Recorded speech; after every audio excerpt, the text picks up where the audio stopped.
At first glance, The Sun Also Rises by Ernest Hemingway appears lively. Its characters travel through Paris cafés and Spanish festivals. They drink, laugh, flirt, and argue.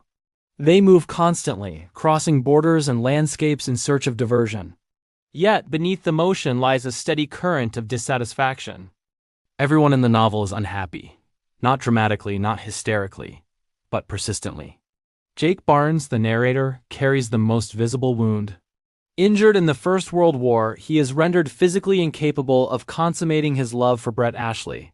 His restraint, his composure, and his ironic tone disguise a deep frustration.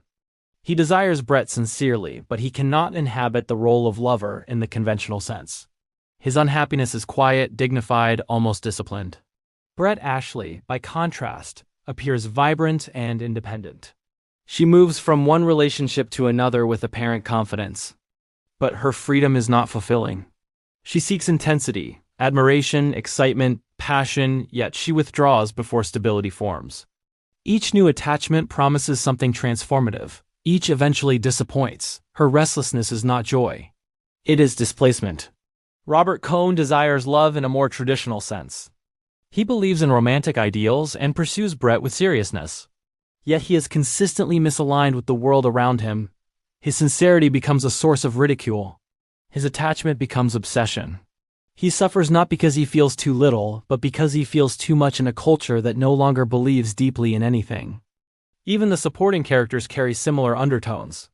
Mike Campbell masks insecurity with humor and alcohol.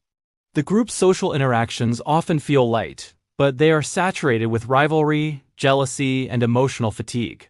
The laughter rarely resolves tension. It only delays it. Why does everyone remain unhappy? The answer lies in the disconnection between desire and meaning. These characters live after the catastrophe of war. The old narratives, honor, heroism, patriotic sacrifice have fractured. What remains is a world of mobility without direction. They can travel, they can drink, they can fall in love, but they no longer possess a stable framework in which those experiences cohere. Pleasure replaces purpose. The festival in Pamplona offers a temporary illusion of intensity. The bullfights provide ritual and spectacle. The young bullfighter Pedro Romero appears composed, disciplined, almost pure in his focus. For a moment, he embodies a form of authenticity the others lack, yet even this vision fades. The festival ends. The characters disperse. Nothing fundamental changes. Hemingway's prose intensifies this emotional landscape. His sentences are spare, stripped of overt commentary. He rarely explains what his characters feel. Instead, dissatisfaction accumulates in the spaces between dialogue.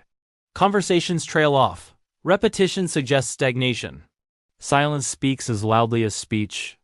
The novel's final exchange between Jake and Brett captures the essence of this collective unhappiness. Isn't it pretty to think so? Brett says, imagining the life they might have shared. The line acknowledges the gap between fantasy and reality. It is not angry. It is resigned.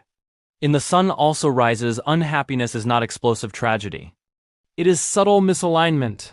The characters want connection but resist vulnerability. They want passion but avoid commitment.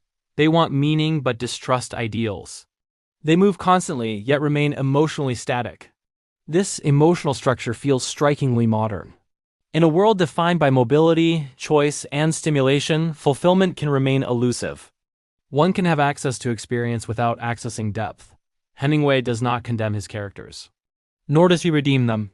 He presents them as they are, intelligent, wounded, restless, and unable to reconcile desire with permanence. The sun rises. Life continues. But for these individuals, continuity does not equal contentment. Their unhappiness is not loud. It is simply sustained. If you value thoughtful explorations of literature that examine the emotional truths beneath great novels, subscribe to Literature Literally. This channel is dedicated to going beyond plot summaries and uncovering the deeper psychological and philosophical currents within classic works. And I would genuinely like to hear your perspective. Why do you think everyone in The Sun Also Rises remains unhappy? Is it love, war, ego, modern restlessness, or something else entirely? Leave your thoughts in the comments. Serious reflections are welcome here.